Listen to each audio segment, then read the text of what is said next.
پیغمبر اسلام کے نواسے امام حسین علیہ السلام اور ان کے 72 ساتھیوں کی کربلا میں یزیدی فوج کے ہاتھوں شہادت کا دن۔ یوم عاشور پر ملک بھر میں شبیہ علم، تابوت اور ذوالجناح کے جلوس برآمد۔ لاہور میں نثار حویلی اندرون موچی گیٹ سے برآمد جلوس کربلا گام شاہ کی جانب گامزن۔ محلہ شیعہ میں اذان علی اکبر، ہزاروں عزادار مرد، خواتین اور بچے شریک۔ کراچی میں مرکزی جلوس نشتر پارک میں مجلس عزا کے بعد آج صبح برآمد ہوگا۔ ملتان، پشاور، کوئٹہ، اسلام آباد، راولپنڈی، گلگت، سکردو، مظفر آباد اور دیگر شہروں میں بھی عاشورہ کے جلوس برآمد ہوں گے۔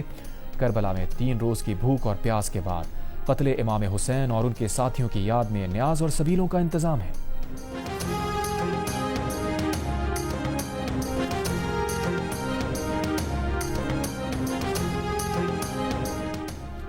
واقعہ کربلا محض تاریخی سانحہ نہیں، ایک دائمی پیغام اور ایک زندہ درس کا ہے۔ صدر زرداری کا یوم عاشور پر پیغام، کہا یوم عاشور صبر، استقامت، ایثار، حق گوئی اور اصولوں پر ثابت قدم رہنے کا درس دیتا ہے۔ وزیر اعظم شہباز شریف نے کہا حضرت امام حسین علیہ السلام اور ان کے جانثار رفقا کی عظیم قربانی نے یوم عاشور کو تاریخ اسلام میں دائمی اہمیت کا حامل بنا دیا۔ حضرت امام حسین علیہ السلام نے ثابت کیا حق و صداقت کے لیے قربانی باطل کے سامنے سر تسلیم خم کرنے سے افضل ہے۔ واقعہ کربلا احیاء سنت نبوی صلی اللہ علیہ وسلم اور امر بالمعروف و نہی عن المنکر کے عظیم مقصد کے لیے کاوش کا نام ہے۔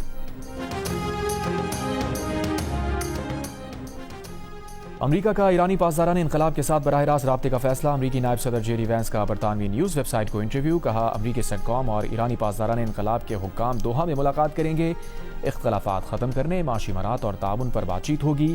بولے متحدہ عرب امارات نے بھی ایران کے ساتھ ایسے نئے رابطے قائم کیے جو پہلے نہیں تھے۔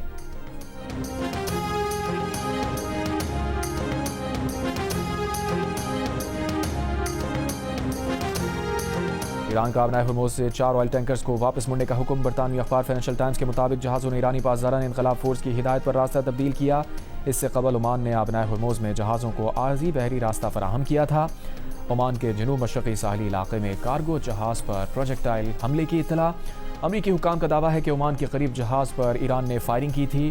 پرشین گلف اسٹریٹ اتھارٹی نے خبردار کیا ہے کہ ہرموز میں مقررہ راستوں سے باہر گزرنے والے جہازوں کو محفوظ راستہ نہیں دیا جائے گا۔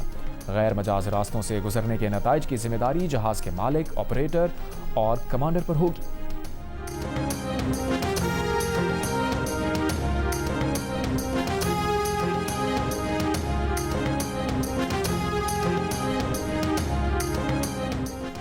امریکی وزیر خارجہ مارکو روبیو نے کہا ہے کہ کوئی بھی ملک ابنائے ہرموز سے ٹیکس وصول نہیں کر سکتا۔ خلیجی ممالک کے رہنماؤں سے میٹنگ کے بعد امریکی وزیر خارجہ نے کہا ہرموز سے جہازوں کی آمد و رفت نہ ہونا معاہدے کی خلاف ورزی ہوگی۔ بولے ایران کے ساتھ معاہدے میں خلیجی اتحادیوں کا تحفظ بھی شامل ہوگا۔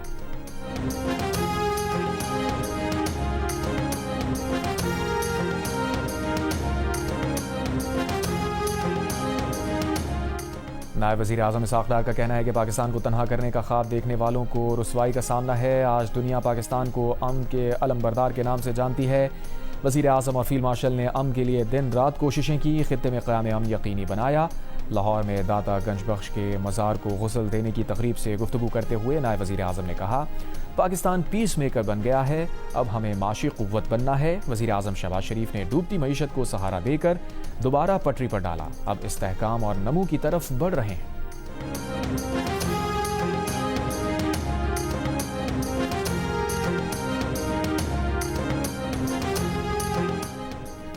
روس کے شہر سینٹ پیٹرزبرگ میں انٹرنیشنل لیگل فورم کا انعقاد۔ چیف جسٹس پاکستان کی قیادت میں وفد کی انٹرنیشنل لیگل فورم میں شرکت۔ سپریم کورٹ اعلامیے کے مطابق چیف جسٹس یحییٰ آفریدی نے مختلف ممالک کی اعلیٰ عدلیہ کے سربراہان سے ملاقات کی۔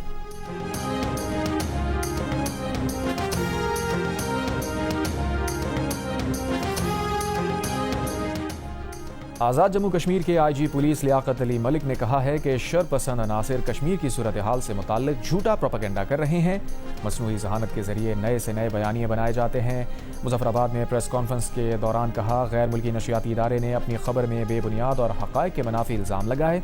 خوراک سے بھری گاڑی روکنے کا بے بنیاد الزام لگایا گیا۔ کالعدم تنظیم کے ارکان راستے بند کرتے ہیں، خوراک لے جانے والی گاڑیوں کو لوٹتے اور ڈرائیورز پر تشدد کرتے ہیں۔ آزاد کشمیر پولیس عوام کی جان و مال کے تحفظ کے لیے ہے۔ راولاکوٹ کے کچھ علاقوں کے سوا آزاد کشمیر کے تمام راستے کھلے ہیں۔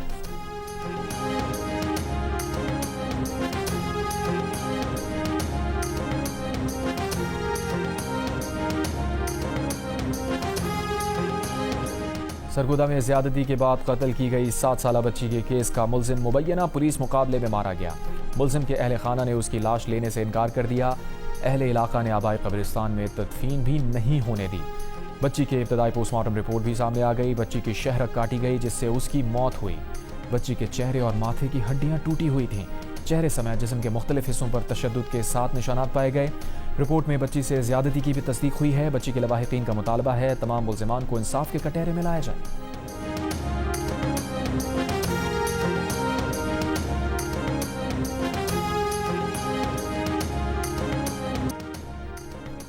عالمی منڈی میں تیل کی قیمتیں ایران جنگ سے پہلے کی سطح پر آ گئیں۔ برنٹ خام تیل کی $72 فی بیرل اور WTI کی $69 فی بیرل میں ٹریڈنگ۔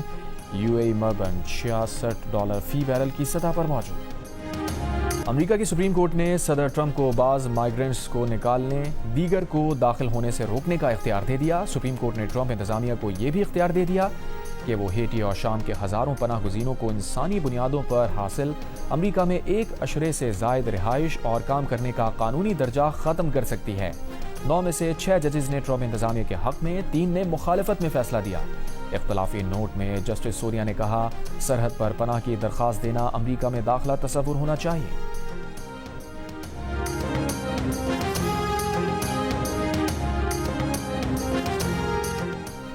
وینزویلا میں یک کے بعد دیگرے 7.2 اور 7.5 شدت کے زلزلے۔ قائم مقام صدر کی 235 ہلاکتوں کی تصدیق۔ 1500 سے زائد افراد زخمی ہو گئے۔ سینکڑوں افراد کے ملبے تلے دبے ہونے کا خدشہ۔ برطانوی میڈیا کے مطابق 30,000 افراد لاپتہ ہیں۔ دارالحکومت کاراکس میں کئی عمارتیں گر گئیں۔ متاثرہ علاقوں میں امدادی کارروائیاں جاری۔ متاثرین سڑکوں پر رات گزارنے پر مجبور۔ شدید زلزلے سے کاراکس ایئرپورٹ بھی متاثر، فلائٹ آپریشن بند کر دیا گیا۔ وینزویلا کے قائم مقام صدر کا زلزلے سے متاثرہ ساحلی علاقوں کا دورہ۔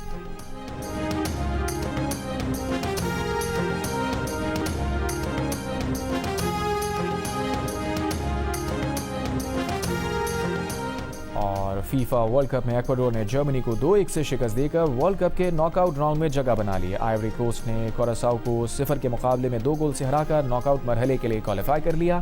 گروپ ایف میں جاپان اور سویڈن کے میچ 1-1 گول سے برابر۔ گروپ ایف کے دوسرے میچ میں نیدرلینڈز نے تیونس کو 1 کے مقابلے میں 3 گول سے ہرا دیا۔ گروپ ڈی میں ترکی اور امریکہ، پیراگوئے اور آسٹریلیا کے درمیان میچ کا آغاز۔